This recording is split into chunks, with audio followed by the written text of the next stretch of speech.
woman with half a body, and this programme contains some strong language.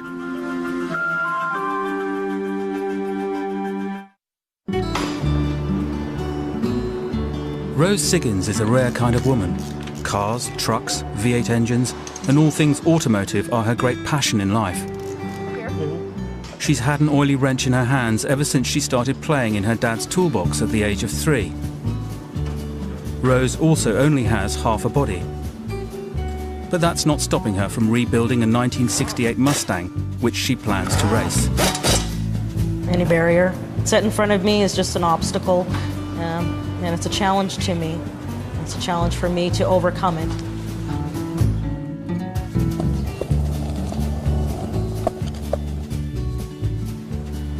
People have asked me, how do you deal with your disability? How are you so strong? I mean, for me, you know, this is my reality. This is my normal. So for people to say, what's it, you know, do you ever miss not being normal? I don't miss it at all. I don't miss it because this is what I know. So for me to wake up in the morning and to know what it's like to hop out of bed and put your pants on one leg at a time, I have no concept of it. I mean, for me, you know, that would not be normal at all.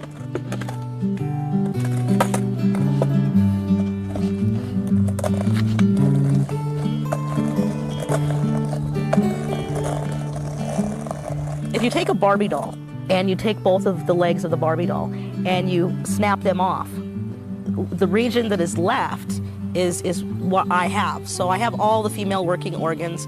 You know, everything works the same. The only reason that I'm kind of sit shorter, or I'm a lot compact, as people say, is because I'm missing like 4 sections of my spinal cord, which doesn't really give me the proper lift that I need. And a lot of it is just supported by muscle. Rose may only have half a body, but is determined to live as a normal woman in her hometown of Pueblo, Colorado. And Rose has her own unique way of doing things. The coolest thing that my parents did for me is when I turned 16, my parents actually went out and bought me a used car. They had no idea how I was going to drive it.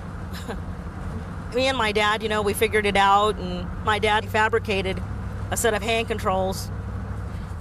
The lever here works the brake and the acceleration. As I push forward, I depress the brake pedal, and as I pull back, I accelerate.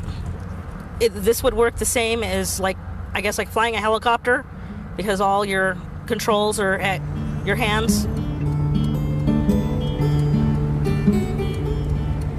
I was born with sacralogenesis, which is a rare genetic disease. I was born with legs. My legs were severely deformed. My legs were twisted, and my feet were positioned in opposite directions, you know, crawling around the floor. I would constantly get my feet, you know, stuck on things. And it was a real concern because I had no feeling in my legs. So my mom really had to watch me in case, you know, I cut them, because I could bleed to death. I was about 2 years old, and my mom and dad went back to the hospital and started talking to the doctors about, you know, what should we do? Should we put her in a wheelchair? Or, you know, there was another possibility, was having my legs amputated. So when you look back on the tape... See, you gotta kick him out the door. Rose's mother had no formal education or medical training. Yet her insightful decision to have her child's legs amputated allowed Rose and her mentally handicapped brother to have a normal childhood. You know, they weighed out the pros and the cons. The pros were, well, if we amputate her legs, she might be able to develop, you know, and use her upper body, her arms, and move around. And the negative part of it is what happens if she's just a complete freak show. How will this emotionally and mentally affect her for the rest of her life? So at 2 years old, they decided to go ahead and have my legs amputated. I feel my parents made the right choice. I could not imagine being confined to a wheelchair. I'm so glad that they allowed me to be me and who I am, and I'm able to be free. I'm able to go places, and I'm able to do everything everyone else can do.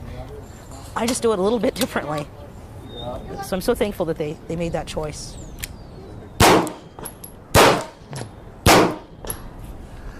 When her family moved into the house next door, she came knocking on our door, and my mom opened the door and she didn't see anybody. So she shut the door, and Rosemarie knocked on the door again, and she yelled, "Hey, I'm down here." So my mom saw, and Rosemarie says, "I noticed you have 2 girls. Can I play with them?" And my mom introduced her to me, and since then we were just good friends. One of my favorite memories, her and I got an old tricycle and took the handlebars off and put a cushion there. And so she'd steer the tricycle with her chin and pedal with her hands. And we'd just go all around the neighborhood and play and go to the candy store and climb up in the trees and swing up on the bars of the porches. She was like a little monkey, and I was just always trailing behind her, just having a good time. My mom and dad never used the word disabled. Handicapped, different, none of that. My definition of handicap was growing up as someone who can't. I can. And they knew that. They knew what I was able to do. And with the proper support system that they put in place, I was able to do anything that I wanted to do. For years, the administrators of the local school forced Rose to wear artificial legs. They wanted her to look like everyone else. I think I was in about 8th grade. I finally made the decision, and my parents supported me with that decision of I don't want to pretend no more. I don't. I want to be me. I want it to be normal. And my normal was Rose who walks on her hands who has no legs. And I rolled in on a skateboard, climbed up into my seat, and all the students sat and just stared at me. I was just proud sitting there. And my teacher walks in, and she asked me, "Rose, did we forget something?" "No, I did my homework." And I was ready to hand my homework in, and she said, "No, it looks like you're missing something." And after that, she asked if I would go to the principal's office with her. And I did go to the principal's office, and a few hours later, my parents showed up, and there was a big discussion on why Rose can't go to school without having her artificial legs. You know, I guess I had a problem with it 20 years ago about being normal. After I think they realized that I was being very bullheaded and I was not going to change my view, and my parents were on my side, I believe they gave in. Okay. And Rose has led a normal life. In 1997, she met Dave Siggins. It's cooler up here. Dave, a 5'9" regular kind of guy, worked in an auto parts store. They flirted over the phone, and their relationship quickly blossomed. Thank you, my dear. But it was going to put Rose's life in danger.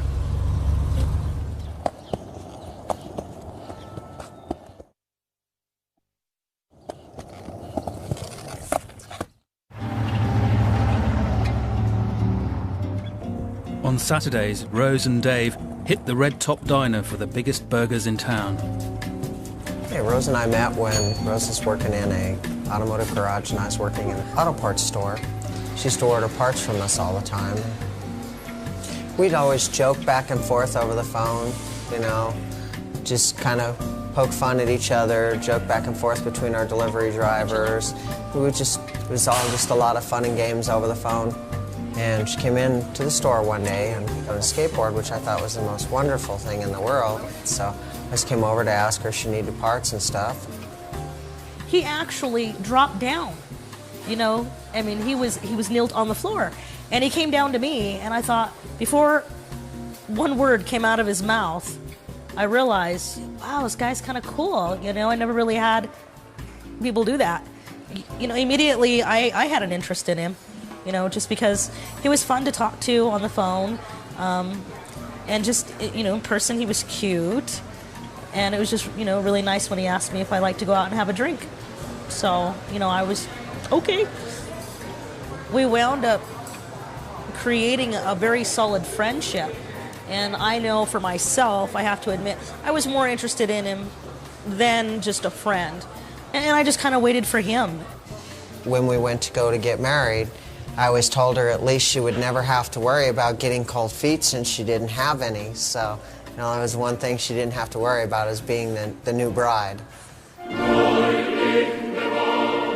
Rose married Dave in 1999. It was her dream come true, a white wedding.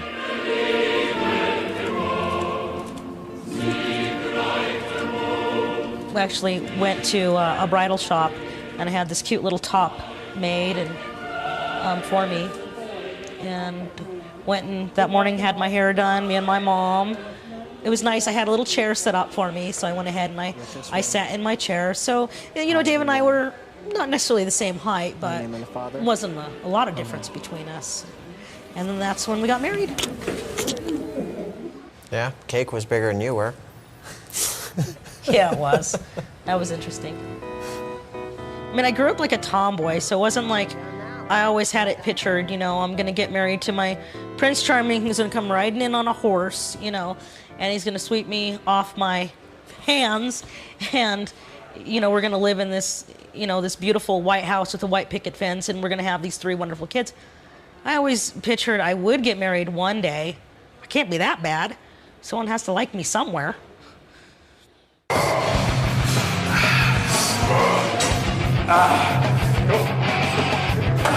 My personality has always been that I'm a leader more than a follower.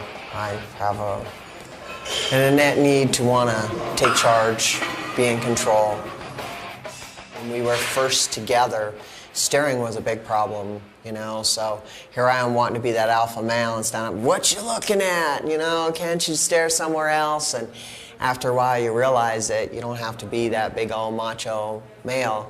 You lose all of that when you see that here's a person that is completely different than everybody else. So now you sit there and you think about, well, I guess all those muscles, all of that, I'm male, hear me roar, just really isn't that important, you know. When I get older and I'm unable to balance on a skateboard, will you put me in a shopping cart and push me?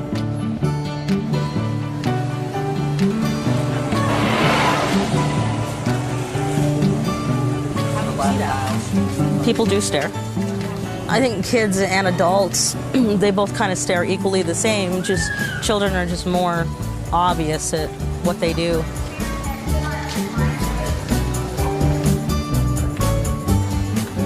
I was talking to your husband. Were you? That's a wonderful thing. You have a husband to care for you. And he said, well, you care for him, and you just for each other. That's really great. Well, thank you. So the Lord bless you. Thank you. I am so thankful that I have a normal husband who's taken it upon himself to care for one of the disabled ones.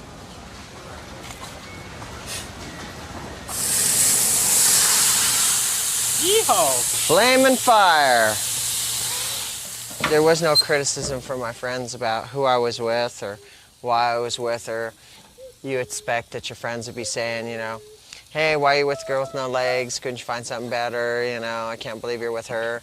There was really none of that. Just, you know, when I went to go introduce her to my mom, and she took me inside and says, how do you get over her difference? And I was like, you know, what difference? And she says the fact that she had no legs. And I was like, I really hadn't noticed, you know. But my mom seemed very overly concerned about it. In the terms of, you know, intimacy or anything like that, there's no difference there either, you know. It functions just the same as any other woman. You still have, you know, all the same issues that you would have, you know. Nothing's any different, yeah. I guess if you are a leg man, you're kind of out of luck because, you know, there ain't no legs to play with or check out. So thank God I'm not a leg man, so I don't have that problem. My disability does not affect my sex life. I think it's normal. I think it's average. I mean, I don't go around asking everybody, how many times do you do it? But, you know, I think it's normal. I don't think he's ever said anything bad about it. Well, he's a smart guy, because, I mean, come on, you start being mean and being rude, then you don't get none. I think he mentioned one thing, the legs don't get in the way. So I'm going to take that as a positive and not a negative. 2 years into their relationship, Rose discovered something that would change her life forever. She was pregnant. Well, the first few weeks of pregnancy, we couldn't really tell if the child's going to have a disability or not. And that was a big problem at first with Dave and I. And he said, okay, let's just think worst case scenario, okay? What happens if the child has no arms, no legs, and, you know, can't think for himself? Would you terminate? No, it is a living human being, and it's growing inside of me, and it's a part of me. And if that's what God wanted me to have and to deliver, I would. And I told Dave, stop and think about it. If my mom went and had an ultrasound done and the doctors looked and told her, well, it looks like your child's legs are not functioning properly and we don't know if she's going to have a normal life, I wouldn't be here today. The mama. I'm pregnant for the very first time, and I really thought I would have a lot more support than what I did. I visited one doctor, and the look on his face when he found out that I was pregnant was really upsetting. His look was more like, oh great, you know, someone like yourself, look what you got yourself into. Rose's pregnancy was extraordinary and groundbreaking because no one suffering from sacral agenesis had ever given birth. Majority of the time, I was treated as if I was some type of alien from another planet. And I think the one thing that I really missed out on was actually being a normal pregnant woman. I think that was the hardest time. You just feel that people are, you know, just looking at you like you're a person with a disability, and now you're going to have this thing. That's what it felt like. Hello. The only doctor who didn't advise Rose to have an abortion was Dr. Wolfson. Glad that you could do this. Well, this is beyond extraordinary, because you've got to remember that what is this couple doing? This couple and this particular mother have committed themselves to a pregnancy, and she's basically laying her life on the line because nobody knows what this means. No one's lived this experience before. In the first counseling with Rose and with David, I was very specific and told them that they have to know as they move forward with this with me is that she could die. The principal risk that I saw to her was respiratory. He said as the child would grow inside me and as the baby rotates, there was a possibility that the baby was going to go up. And if it went up, my lungs and everything else is very compact, and he could put pressure on my lungs, which, you know, at any moment I could stop breathing or have a very hard time in breathing. The other concern is how she was going to tolerate a cesarean delivery. In Rose's case, because of the circumstances, and also because the baby was lying transversely, it meant that her uterus had to be opened across the top. A true classical 19th century cesarean delivery.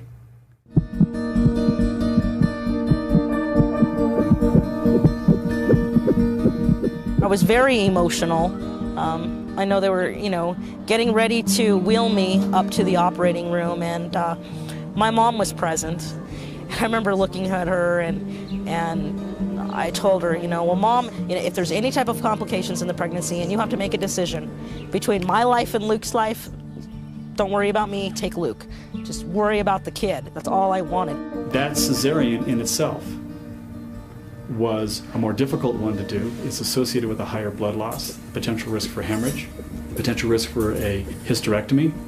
So this took an enormous amount of courage on their part and an enormous amount of faith to believe that this was all going to come together.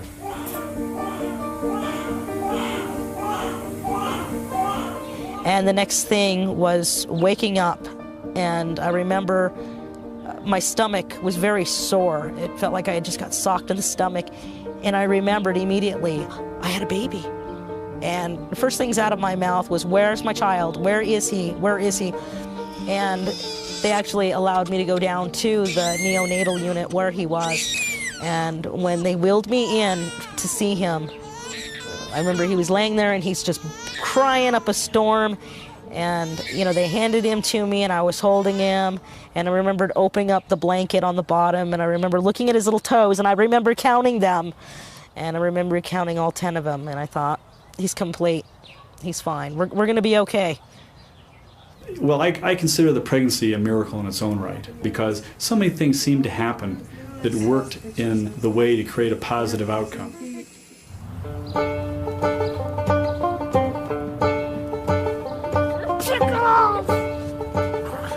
He's something I thought I would never have, and I'm very proud of him. I want him to have everything that I never had or couldn't have. But he's very special to me. Okay, how about we just take a nap?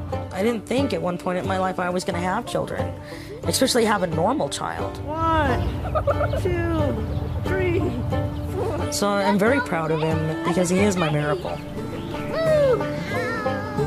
Overjoyed at having given birth to a miracle baby, Rose was about to experience a terrible tragedy. Luke was a healthy, growing boy, but his mother's happiness was to be short-lived. Luke had barely celebrated his second birthday when Rose's mother was diagnosed with terminal cancer. She held the family together, provided an emotional pillar, and organised the vital day-to-day running of the house. Her death had a disastrous effect on everyone around her. So when the doctor comes in and, gets the family together and says, well, your mom's out of surgery, it doesn't look good, and we're going to give her about 3 months to live. You're taken aback because you're like, well, one, it wasn't supposed to happen to your mom because your mom's supposed to live forever, but I sat and I looked at my dad. I looked at my brother. And to see that my dad is just... he's already had the onset of Alzheimer's and dementia, so my dad, he gets lost a little bit, and my brother, he didn't understand it, you're sitting there in this room, and your dad and your brother don't understand what's happening to your mom. It was just a shock because you don't realize how important this woman is to you, the things that she did. She's what held the family together. She's the one that kept us close. I never heard her complain. I never realized how much she did for everybody until she was gone. When she died, I'm not gonna. It was like a big void, because this person who was there all your life is now gone. I mean, my support system was gone, and someone who I always talked to.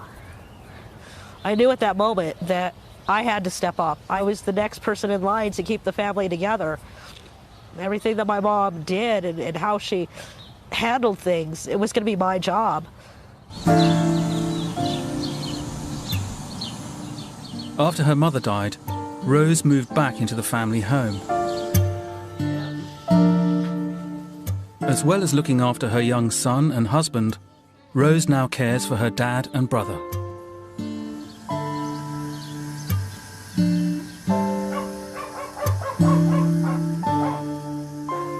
Rose's dad, James, has smoked all his life and now has to rely on a constant supply of oxygen. He is also suffering from schizophrenia and the onset of Alzheimer's. Taking care of my dad, taking care of my brother. A lot of people are probably thinking, how do you do it? You just do. By God, my mom didn't give up on me, and that's what she taught me, so I don't give up on them. I'm going to cook them a nice meal of spaghetti. If they don't like it, they're going to deal with it.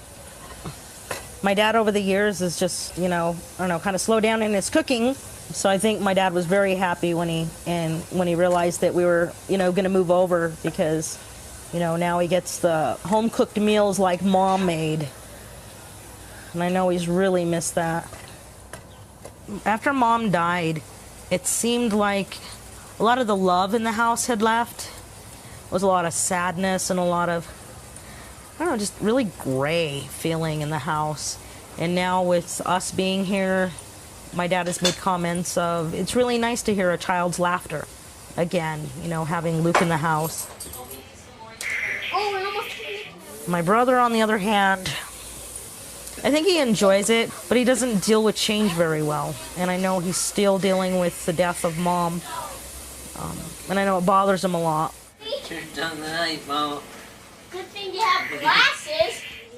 Jim's 29 years old, but he still needs direction in his life. He still needs someone to tell him, Jim, you need to go take a bath. Jim, you need to go wash your clothes. Jim, you need to take out the trash. And now I'm doing that, and it doesn't come across that easy, because now I'm more or less his boss, he thinks. Some of the family problems that we have put strain on our relationship.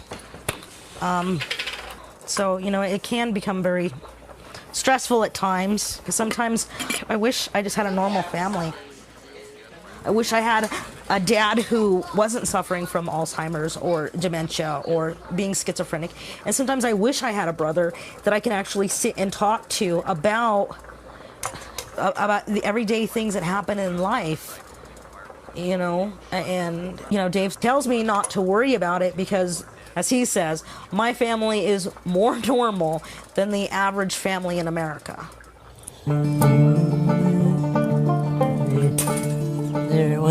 Jimmy is 29, but has the mental age of an 8-year-old.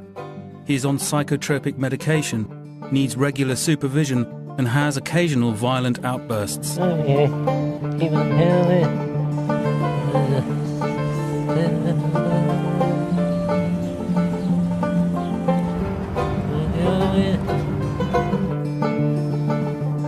Despite his mental health problems, Jimmy is holding down a cleaning job in the local taxi office.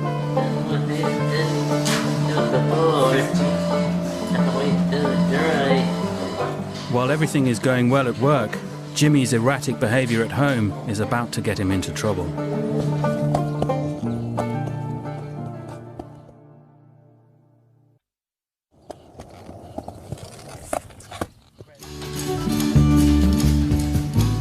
Rose is overseeing the installation of a new V8 engine for the '68 Mustang she is rebuilding. Goody. When Rose is not indulging in her passion for cars, she's usually solving any number of family problems. Today, she has to fix her dad's Cadillac.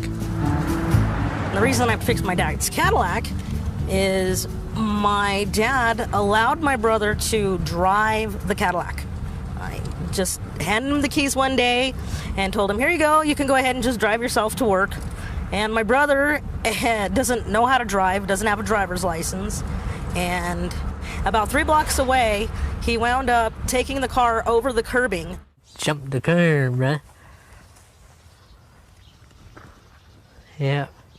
Didn't even get to 7-Eleven. He almost shook up. I didn't know what I was on. For a while I thought maybe it was snow or maybe the tire got caught somewhere.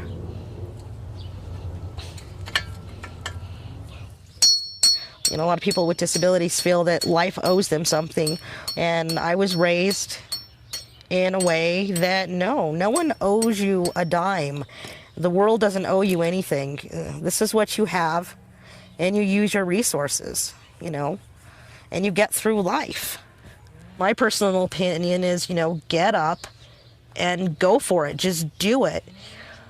Find the courage, find the strength from within. Don't sit there and whine and cry about how horrible your life is. Because, yeah, granted, life does suck at times, but you just need to pull it together. Be positive about yourself. Stop looking at all the negative. All right, ready? Go ahead, spray me. Do you want a little bit more? Yeah, do a little bit more. Okay. Okay, go ahead, right in the face. Ah! Yeah, you did. Whew.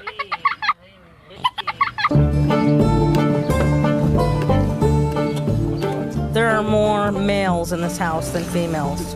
I'm swimming Testosterone rules. in testosterone world. My poor little estrogen is just not making it. We're man, hear us roar.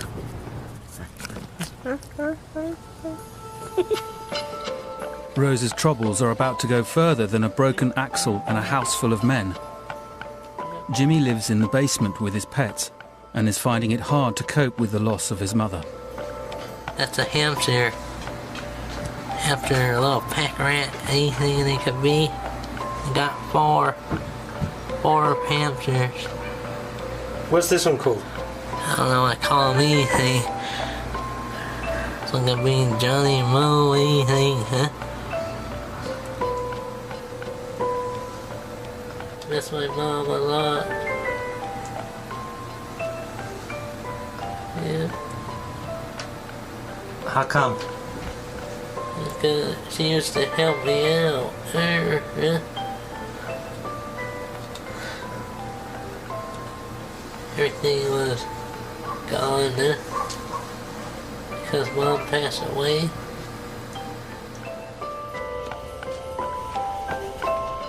Rose is having increasing problems with Jimmy, and his outbursts have become more violent. Jimmy and Dave often don't see eye to eye, and now they've had a fight. You and Dave had an argument? Yeah? About what? About the money, huh? Yeah. Which Check way came. it goes, I don't think it was right that you took the check. You should have just gave the money to Dad. It was Dad's money, not my money, not your money. Right? We're trying to work as a family. We really are.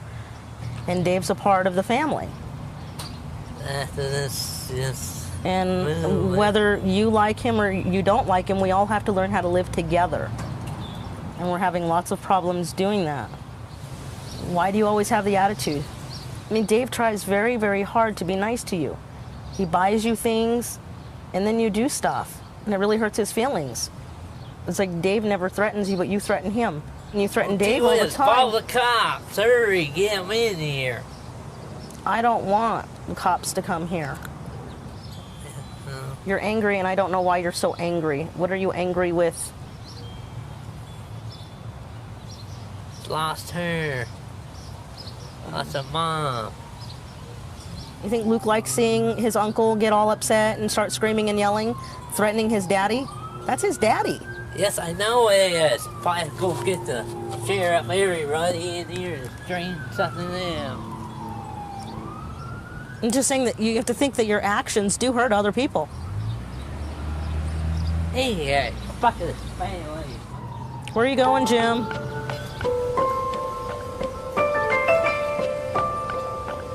I think the real part of Jim being so angry and frustrated is because of Mom dying. He hasn't dealt with the death.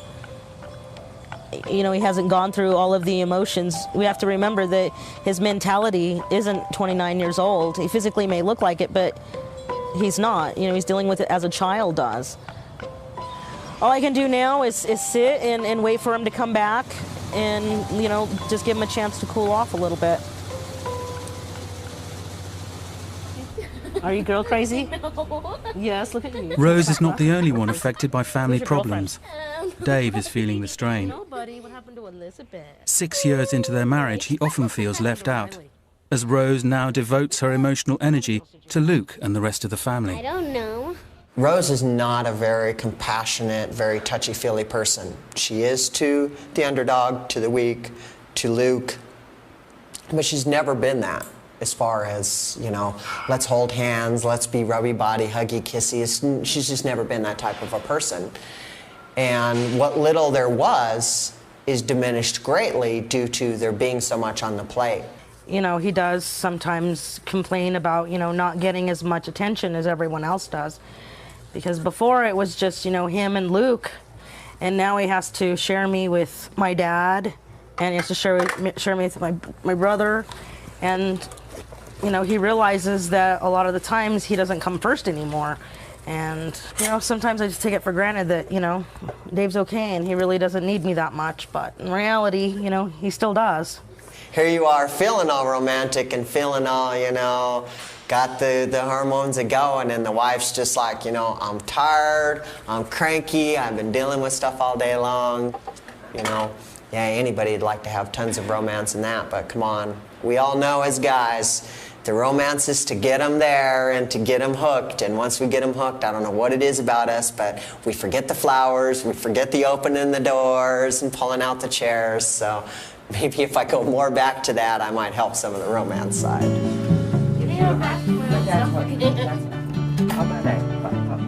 Today is Rose and Dave's wedding anniversary. At the hairdresser's, Rose is going for a new look. Luke said it looked like a rooster tail.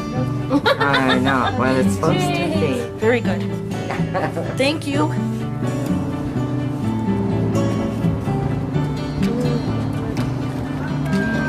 Bye. Bye, Rose. Thank you very much. Come again, okay? Okay. Have fun tonight. Thanks. Bye. I will. And to up the romance side of things, Dave is taking Rose out for dinner to the smartest joint on the strip.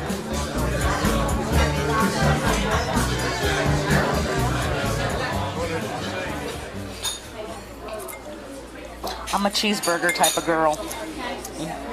Not really into salads. I'm doing good though. Here we go. A little flour for the lady. I'm not a very, like, a romantic type of girl where I like a lot of flowers and candy type things. So he usually buys me things that I use, like, say, I love working on cars. So if he sees this really cute little tool set, he'll go ahead and pick them up for me. So just gifts that I really like, and it just means to me that he really knows me. So each year we're together, I love you more and more and more. Look how handsome. Millions of Americans witnessed Dave proposing to Rose on a nationwide TV show. Does I have something else for you? It's wonderful and really great. So, Rosemarie, would you marry me? Being proposed on national TV caught me by surprise. Oh my God. Yeah, you shoved it on there all right. Oh yeah, I did.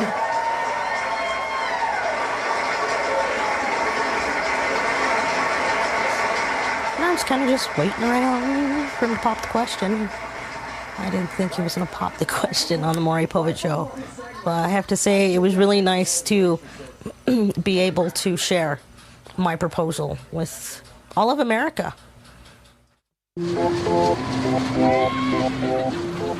Rose and the family are enjoying an all-American day out at the fair, where Rose keeps a watchful eye on Luke and Jimmy.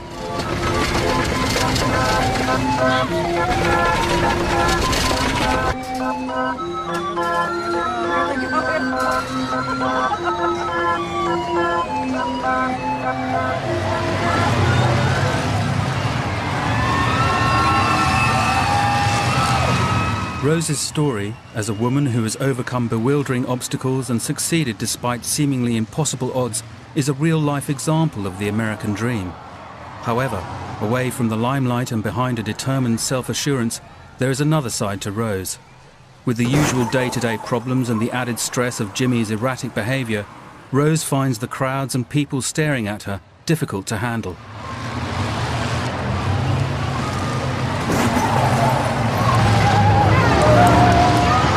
Feeling like a freak on display, she decides to leave.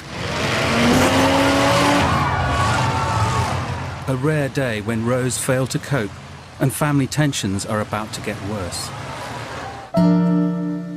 We had a situation with Jim. Jim had tried to attack me, and Dave, being my husband and being my protector, stood up in front and told Jim to back off, get away from my wife, and Jim turns around and hits Dave in the head with a lock. Jim leaves, takes off, calls the police. Social services is involved now because Jim says that he's being abused by Dave. Because I'm the leader and because I'm the disciplinarian, I guess we could call it, is that I do that innate testosterone male thing, you know? And when you start yelling and screaming at me and threatening me, I'm not going to back down.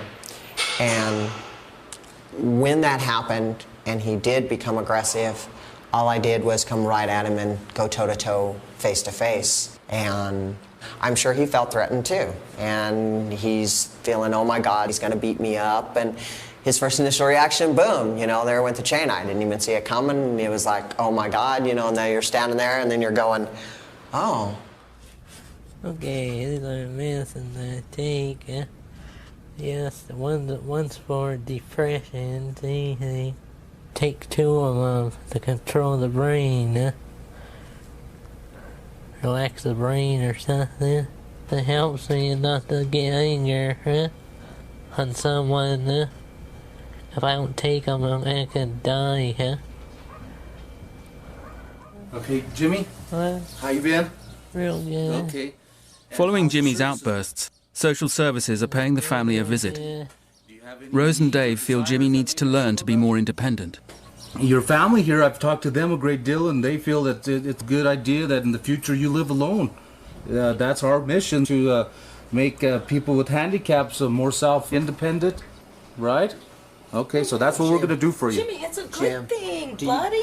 Yeah. Do you understand Yeah. that no one's asking you to leave? No. No, we don't want you to leave. No one's asking you to leave, You okay? don't have to go nowhere, because we need an uncle to make the family work. There you go. We just want you to be an adult. That's what your dad would want for you, and that's what your sister would want for you. Doesn't mean that you got to go away forever. They just want you to kind of have your own place, so you don't got to worry about no one telling you what to do. No one telling you. Listen to your radio as loud as you want, well, as long as you don't disturb the neighbors, though. I know this is a lot, Jim. He feels that each time that you're here that, like you told me earlier, I have to move, and that's why I discussed with you him ain't going earlier. nowhere. No, we don't You're a part of this family. You're always going to be Yeah. a part of this family, you know? Yeah, Jimmy, we don't want you to move. So if Jimmy wants to stay here, we're going to do everything to make your life here good. Okay? That's my promise, Jimmy. Jimmy, I don't want you to be sad, okay? We're here for Jimmy. Rose's disability has a bearing on everything she does, but she is adamant it won't affect Luke's childhood. I felt that once Luke would start school, he would be criticized and picked on because of who his mom is. Luke had no choice. He didn't get to pick his mom out and say, yeah, I want that one there who has no legs. I want her to be my mom. And he doesn't realize that, you know, life can be cruel. You don't have to take a practice with you. You want to whack away, whack away. There we go, play, go! I don't want him to be in this team and be picked last because his mommy has no legs, or she looks freaky, or, you know, some crazy thing. You know, children are children, and children will be cruel at times.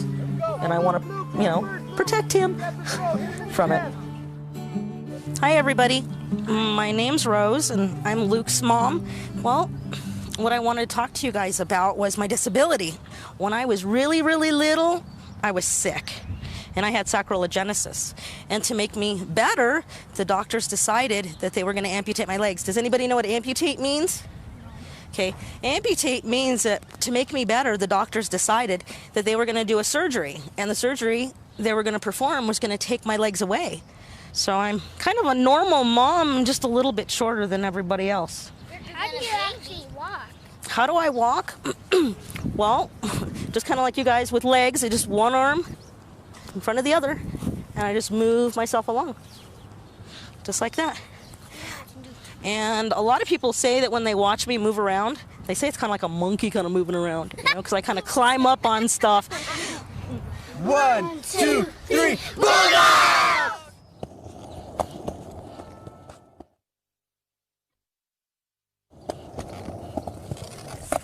I'm skating circles around everybody.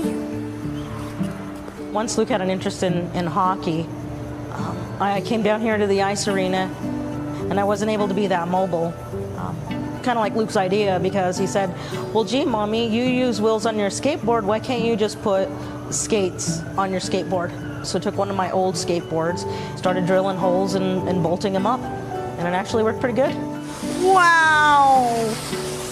I taught him how to skate, and he wanted to learn how to skate like a hockey player, so that's what I taught him. You do whatever you can for your kid. Sometimes I wish that I was able-bodied. You know, I mean, right now in Luke's life and where we're at, it works okay, but for instance, you take hockey, and yes, I taught him how to skate. Yes, we can do things on the ice, but he's outgrown me. Rose has spent the past 30 years walking on her hands. The strain has impacted her arms, shoulders and joints, and Rose is literally falling apart. Having successfully struggled against her disability, Rose now faces a future in a wheelchair. Arms are not meant like legs. Legs are constructed in a manner that is able to withstand, you know, years of walking and doing that. And now, just years later, I'm learning that, you know, your arms were not meant to do this and be put through all of this. And that's all I've ever used is my arms. My arms are my life source. I rely upon them. Just give them a good old push. You know, probably gonna have to be placed in a wheelchair, and I'm very frightened of it. I really love feeling around me. I love feeling the rough asphalt. I love feeling the smooth concrete. I love feeling the grass when it's hot or when it's cold or when it's wet. I love feeling the dirt. I love feeling the rocks, the pebbles, the sand, the gravel. I really can relate to people who don't like to wear shoes and socks and love to walk around being barefoot. At last, after weeks of hard graft, Rose feels the Mustang is just about ready to hit the racetrack.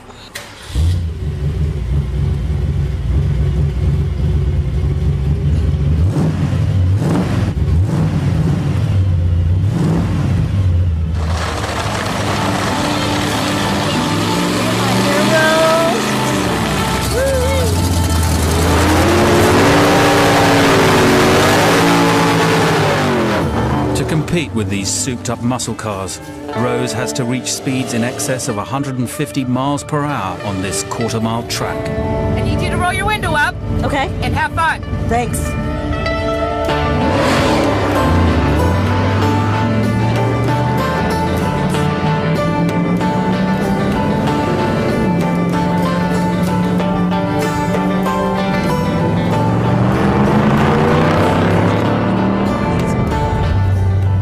Really needs a lot of more TLC.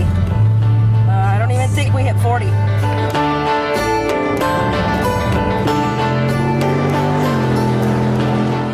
Most women, they're trying to fit into what society says is perfect. But what is the perfect person? I mean, does anybody really know? Well, you know, typically what we've decided is, you know, the 5'8", the 105 pounds little Barbie doll, pictured as a woman. That's the perfect person. And I didn't get caught up in that. It doesn't matter what you look like, it's what you are inside. It's all about the inner self, and it's the inner beauty. And that's what I had to learn when I was very young, was, you know, maybe I won't be accepted and be beautiful on the outside, but the one thing I can do is I can be beautiful on the inside. I'm a one of a kind, one in a million, and they'll never forget me. Since making this film, Rose has told us she's expecting another baby. And our Extraordinary People series continues next week with the story of 3 pairs of conjoined twins and the different approaches to the condition taken by those affected. Joined at the Head is next Monday night at 9.